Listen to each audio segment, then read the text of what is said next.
Meizu 17 launch date confirmed on May 8.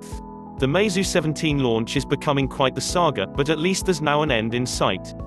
The company revealed its new flagship smartphone would arrive on May 8, as the previous date turned out to be an announcement of the announcement. The Meizu 17 is going to have ultra-thin bezels, one front-facing camera in a punch hole in the upper left corner, and what appears to be a flat-screen display.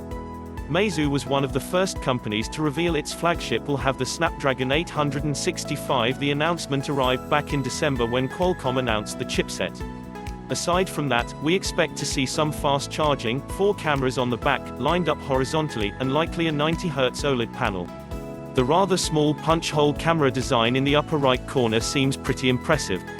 And, of course, it will sport an under-display fingerprint on the front. Another significant bit is that the phone will support the so-called smart 5G tech that announced earlier. The rest of the rumored features a 90Hz OLED panel, quad camera setup on the back, and 30W fast charging for the non-Pro version and 65W for the Pro.